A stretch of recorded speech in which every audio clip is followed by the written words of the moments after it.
Arts Adventure is about art, artists, and how art is made. So stop what you're doing and come on along on our next Arts Adventure.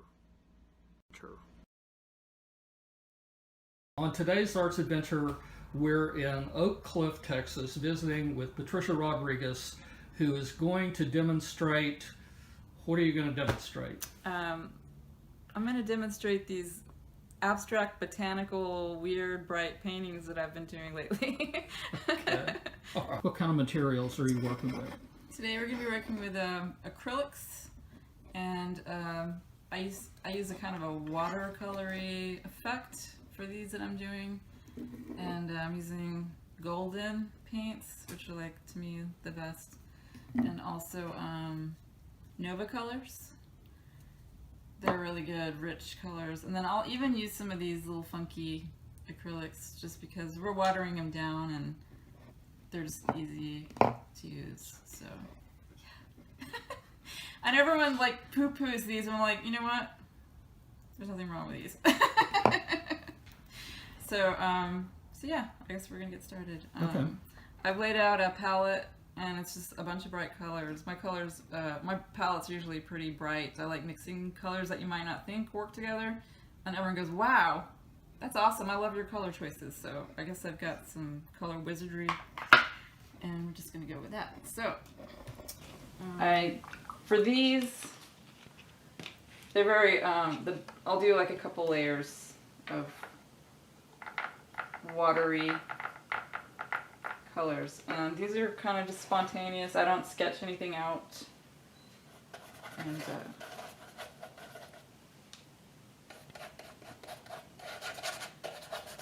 basically just lay down a couple of colors.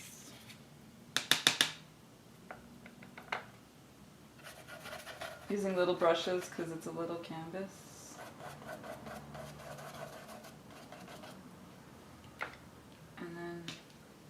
I will water the heck out of this thing.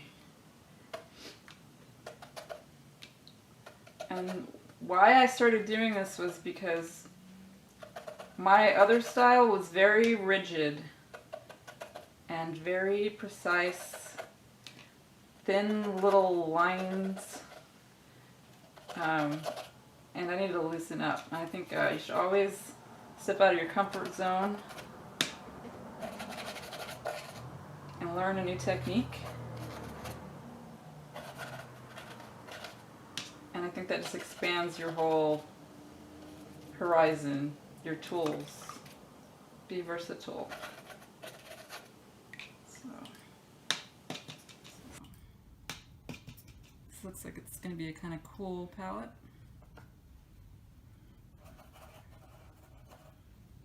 I'll put some drama in there. And everyone's doing fluid pours, and this is not like that at all, but still, I guess what you'd call fluid painting.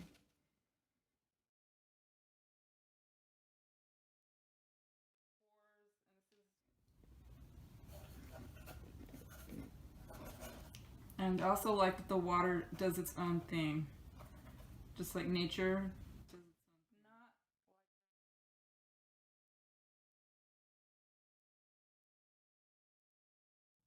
It's going to grow how it's going to grow, and you have no control over that, and that's good. You don't need to have control over everything. So is there any kind of pattern to what you're doing? No, I'm just being very random.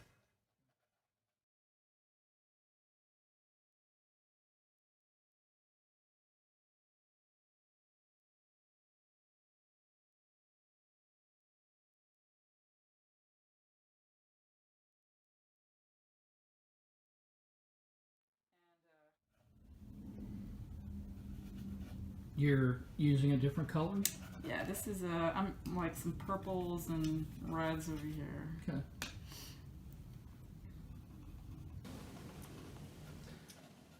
And you don't let it dry between, or do you let it dry? Yeah, I let it dry. So I'll like do this layer and dry it, and then probably do another layer and dry it, and then start painting with the brush. Oh, okay. All right. So this is going to kind of push things around. So you kind of have to control it.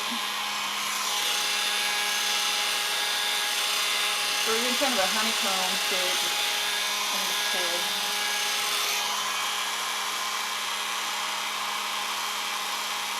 Like I said, usually I'll just leave it and maybe work on something else while it's drying. And it's messy.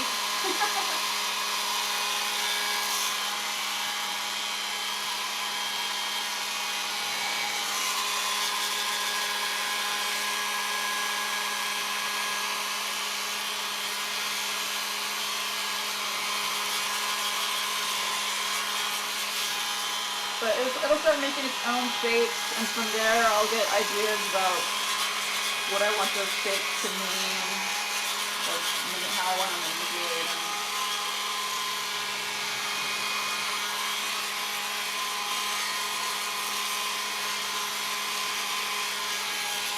And usually when I get to that point, I'll go ahead and start laying on another layer. Darker blue.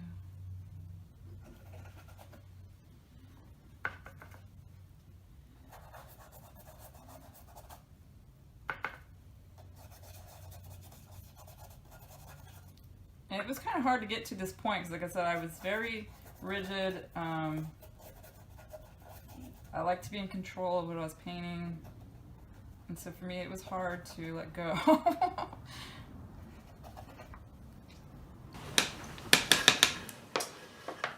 Since this blue is kind of what I call a static color, like it needs some depth, so I'm just going to add some darkness to it. Darker blue.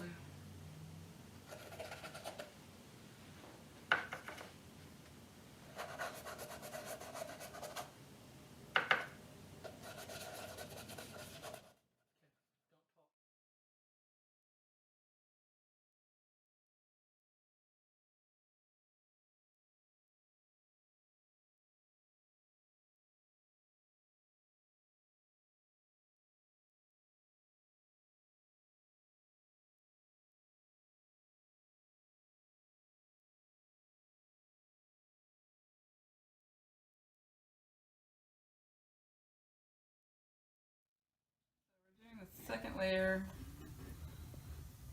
I'm just trying to add more depth to it, or drama, as I would say sometimes.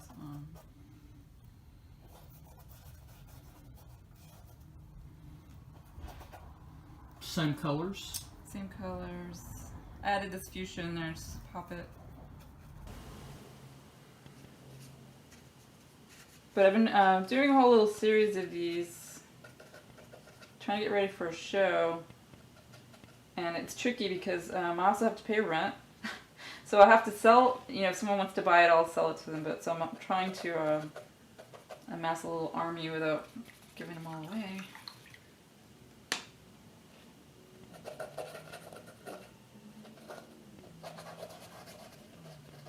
Okay.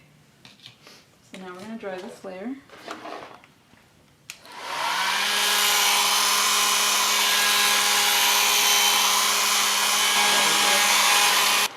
Sorry, say that again. That's probably good right there. Get the stopping point on the drying. So, actually, there's still like little wet spots on here, but that's cool because I can use that. And I'm using like a little script brush.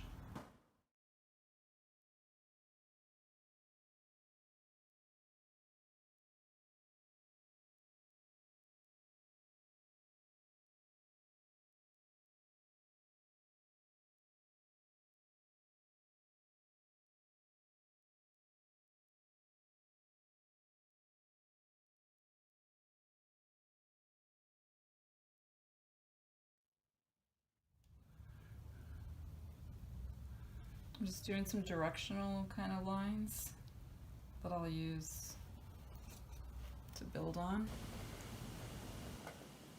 And I'm messy and do things the hard way. Most artists have their colors pre-mixed, and I just will mix it as I go. Okay, so what are you doing there? You're thinning it, or? Yeah, I'm making a lighter pink, and it's very watery. Okay. So I'm just gonna start doing some like petal forms. A lot of the forms I do are like nature botanical, but maybe not so blatant. I think more abstracted. So the idea of petals, stems, roots.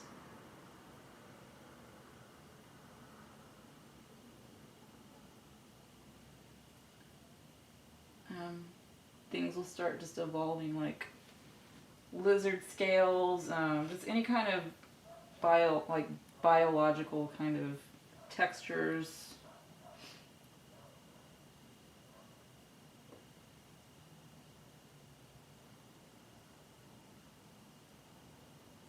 And the way I paint is intuitive, and it's kind of a call and response. So like when I put something on the canvas, the next thing I do is a response to that. Most artists will sketch their idea out first, but I can't work like that unless I have to, and it's not fun. I guess it's just a gut feeling you have. And usually it'll be a couple days of me looking at it before I decide, yeah, it is time. But these little ones, another thing I do is with these little ones, I'll take a picture with my phone and look at it on the computer. And something about just having it in a small format, you can kind of see, does it look balanced or does it need something? Right. So that's another thing I do.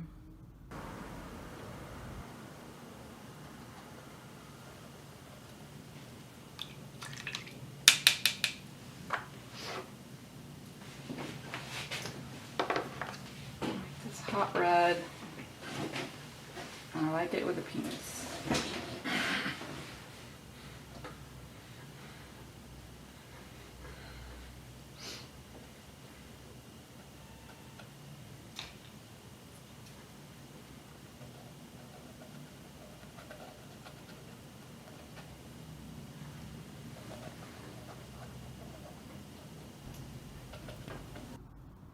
And sometimes you see things that you didn't see in a photo. And you go, oh, you know what? It would be cool if I did this. So now we have these pink petals that have dried, and I'll go back and kind of add a little life to them.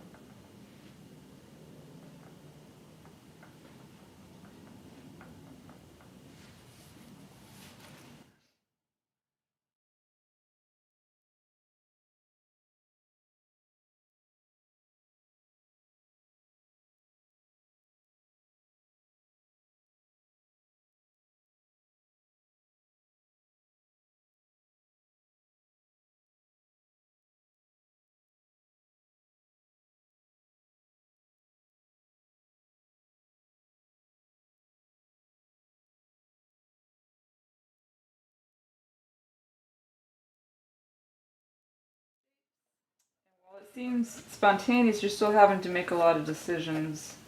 Color choices, where you're putting things, keeping things you like, and just trying not to get too chaotic. So while it looks loose, there's a lot of decisions that go into these little paintings.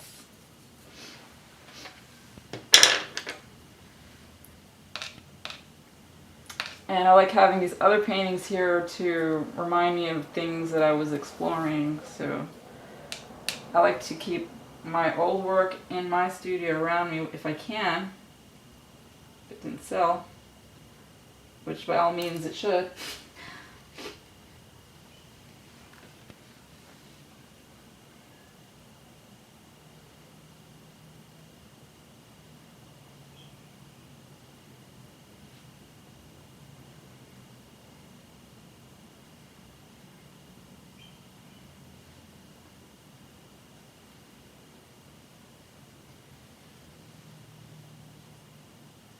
Yeah, that is something that I struggled with in my works, because there's the negative space that needs to be preserved.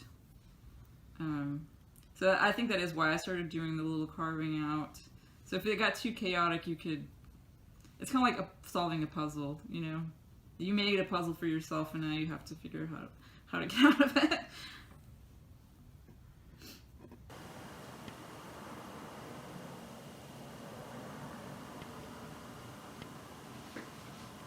For instance,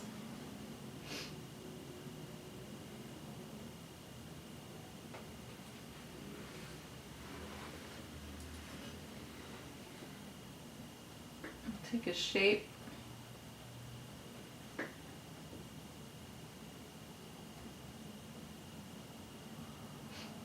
Kind of take that layer out with a solid color. I like black.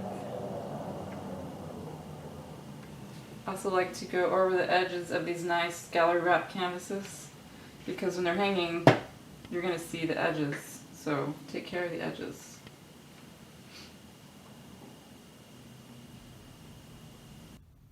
Yeah, I do have a tendency to just like kind of get so focused in on a part of the canvas that I forget the rest of it. These are meant to not be framed.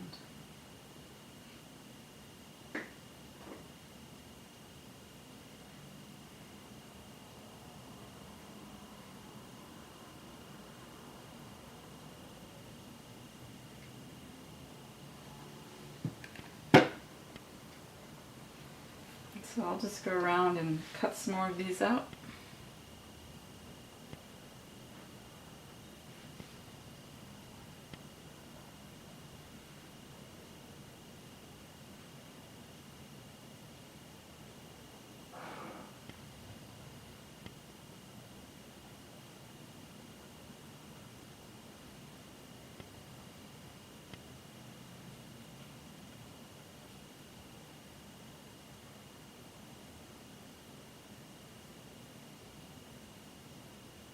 And I'm kind of like this cloud shape thing I do. It's just kind of pops up in all my paintings. Not really sure why, but it becomes part of your artistic language.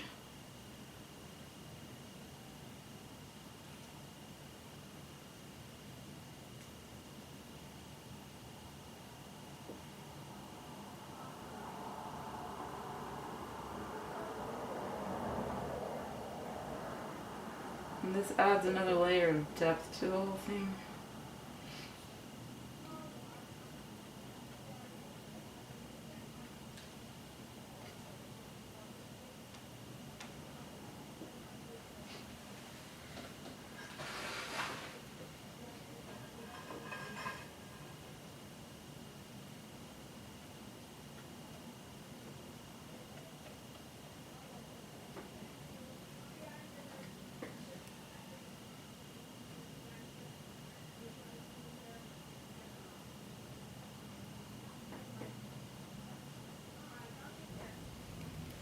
Things. And kind of a, I don't know, maybe an obvious, maybe not obvious question. How do you know when you're done? When the whole thing just kind of flows. I guess that's the best way to describe it, you know? When that thing's not sticking out at you that like, oh, how do I fix that? When you can look at it and your eyes dance around the canvas without stopping on something, I think you just feel it, you know?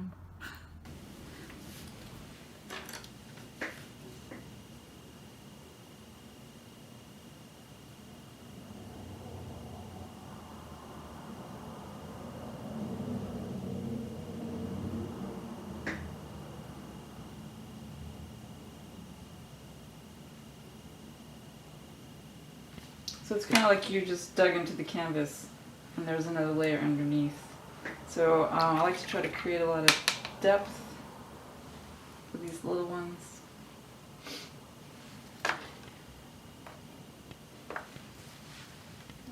What are you thinking about your painting right now?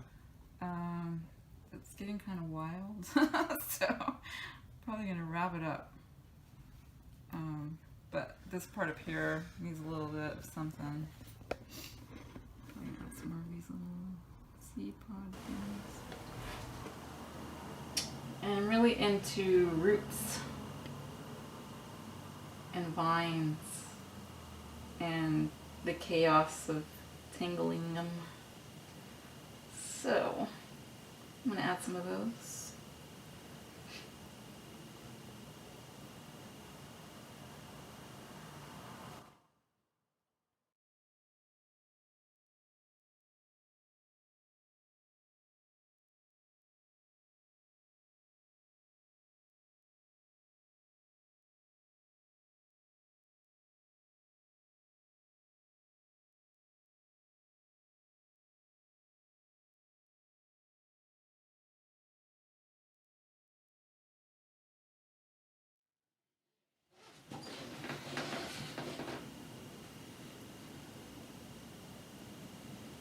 I like things to go behind things and obscure things.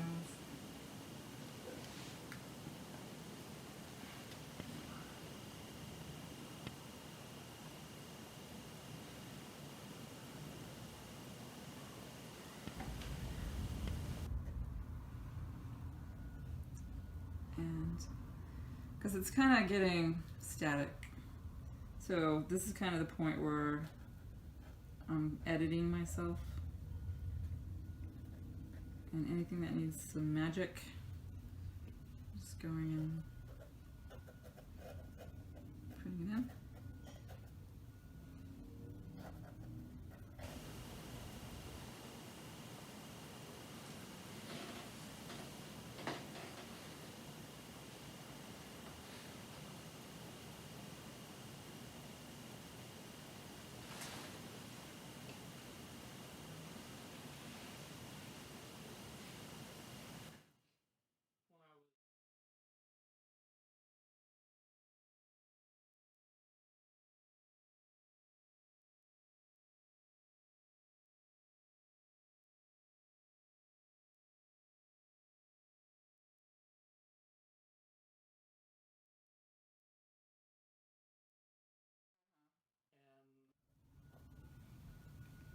And that's looking like it's pretty done.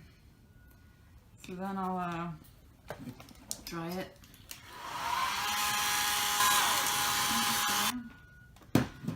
And this is the part where I analyze it. What's working for me, what's not working for me.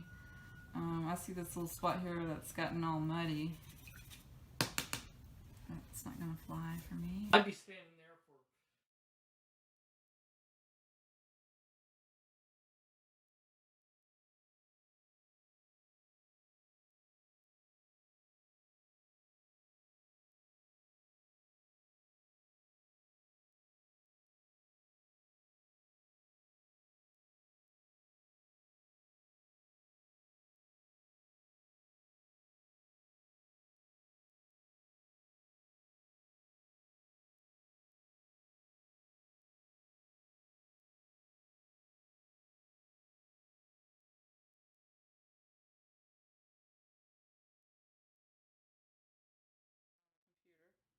What is it that you're currently focused on?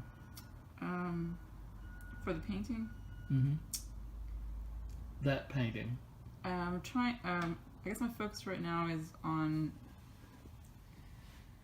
pulling it together cohesively without it being too much, because it's really easy to go overboard. Yeah. And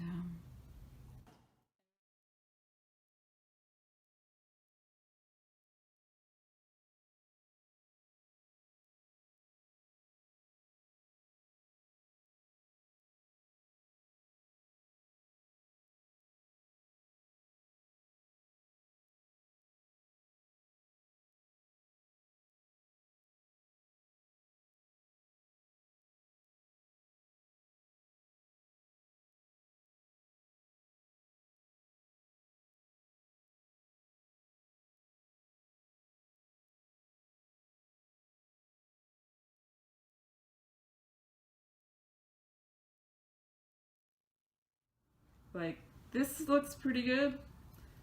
a little bit more work here and we should be done. We say that, but then, you know, it is hard to know when to stop.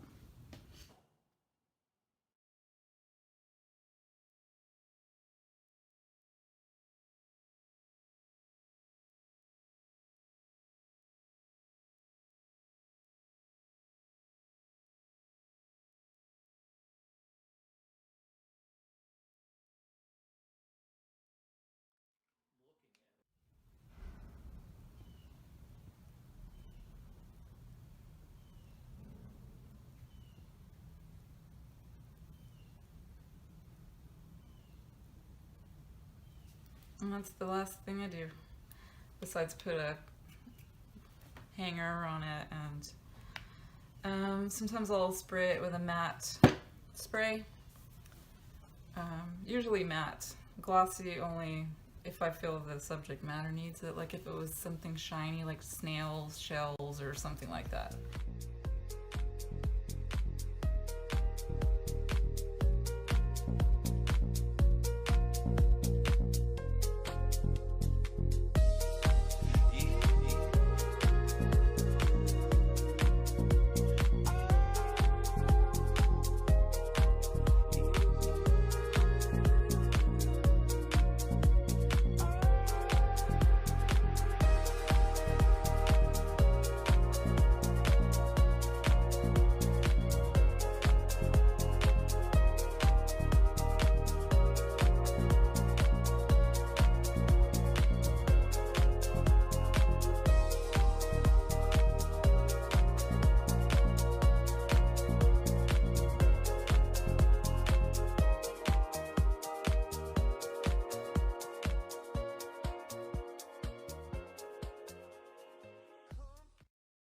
That's our program for today.